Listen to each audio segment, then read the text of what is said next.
Hello दोस्त। Railway group D परीक्षा में एक डेट आया है जिसमें प्रोविजनल पैनल 10 है, लेकिन साथ साथ रिप्लेसमेंट पैनल 1 भी है। लेकिन कुछ लोग का ये भी कहना है कि टोटल वैकेंसी अगर 6087 है, इम्पैनलेड यानी पैनल जिसको जारी हो चुका है कैंडिडेट 5883 है, तो अभी भी 204 सीट है, फिर रिप्लेसमेंट पैनल कैसे हो गया। तो रेलवे का यही है, जहाँ से हम शुरू करते हैं। आरआरसी मुंबई की बात कर रहे हैं, जो जिसका जोन WR है, और आरआरबी की बात करेंगे तो अहमदाबाद की बात हो रही है।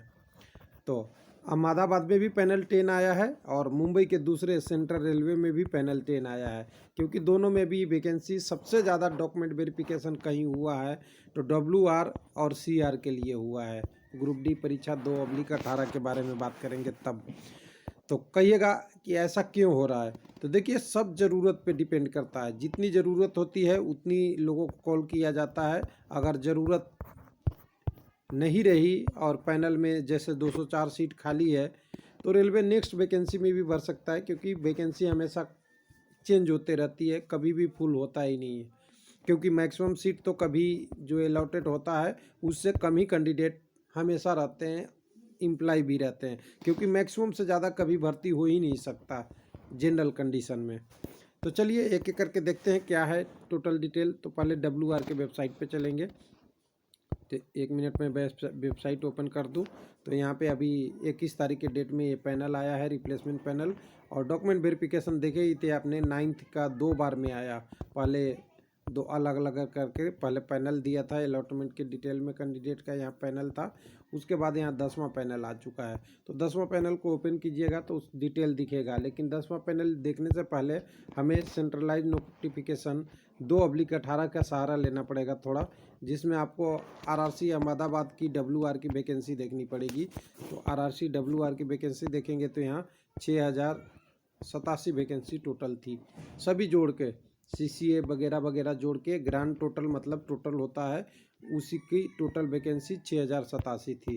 अगर 6087 के टर्म में देखेंगे, जो अभी तक प्रोविजनल पैनल आ चुका है, तो 5083 कहाँ है इसकी डिटेल हम यहाँ से देख ले सकते हैं। रिप्लेसमेंट पैनल यहाँ से, तो देखिए इसका डेट भी आपको दिया हुआ है, 21 तारीख के डेट में पब्लिश्ड हुआ है। यहाँ 21/11 के बाद इसमें टोटल डिटेल दिया है कि प्रोविजनल पैनल 10 में मात्र 16 कैंडिडेट है, लेकिन रिप्लेसमेंट पार्ट पैनल में 175 है। ऐसा क्यों, आपके समझ में यहाँ थोड़ी लोगों को कन्फ्यूजन है। देखिए प्रोविजनल पैनल वैसा पैनल होता है जो आपकी जेन्युइन रेगुलर में चलती है। रिप्लेसमेंट स्पेशल डिमांड हो जाती है। स्पेशल डिमांड तो कहिएगा कि 6087 पोस्ट था, 5883 इस 176-75 ये कैंडिडेट जोड़ने के बाद भी है, फिर रिप्लेसमेंट पैनल क्यों?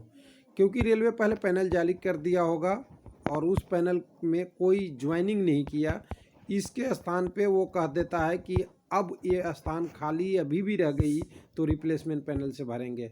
यानी पहले प्रोविजनल पैनल 5883 से ज़्यादा लोगों का जारी हो चुका होगा, लेकिन कई कैंडिडेट्सों से या लोग डॉक्यूमेंट वेरिफिकेशन के बाद जो उनकी आई पैनल, उसके बाद आगे ज्वाइनिंग नहीं किए तो उनको कंसीडर नहीं किया, या कंसीडर करने के बाद भी सीट खाली रह गई तो उस सीट भरने के लिए रिप्लेसमेंट पैनल है। हालांकि प्रोविजनल पैनल में नाम हो या रिप्लेसमेंट पैनल में हो, कोई अंतर नहीं पड़ता।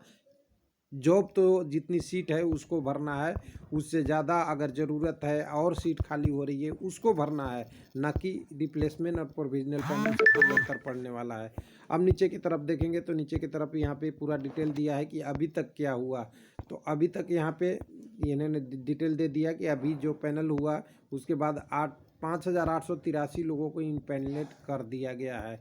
अब इम्पैनलेट करने का मतलब ये है कि ऐसा नहीं कि ये ज्वाइनिंग कर लिए या पैनल दे दिए। अगर पैनल दे दिए तो बाकी लोगों को रिप्लेसमेंट कहाँ से आ गया, जबकि अभी पूरी सीट खाली नहीं हुई।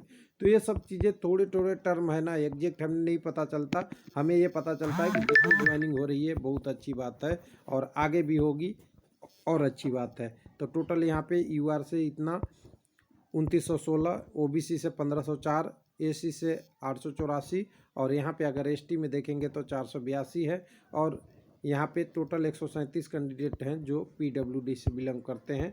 बाकी आपका यहाँ नीचे 21 तारीख के डेट में है और नीचे देखिएगा सारा कैंडिडेट का डिटेल दिया है। टोटल 175 नॉन पीडब्ल्यूडी और 16 पीडब्ल्यूडी कैंडिडेट जो पैनल 10 में है वो कैंडिडेट के लिए।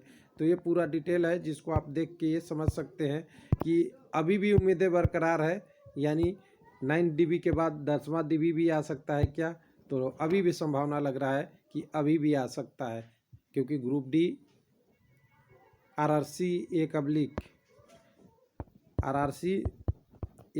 2019 की अभी एग्ज़ाम की डेट कोई घोषणा नहीं हुआ है और एग्ज़ाम होने से कम 6 महीने बाद तक डॉक्यूमेंट वेरिफिकेशन होगा, क्योंकि बीच में आपका फिजिकल एफिशिएंसी टेस्ट भी है, PET भी है। तो PET तक क्लियर होते होते जब तक नहीं होता तब तक अभी पुरानी वैकेंसी से ही लग रहा है रेलवे काम चला रहा है, ऐसा मुझे भी मालूम है कि जैसा देख रहे हैं हमने डिटेल में।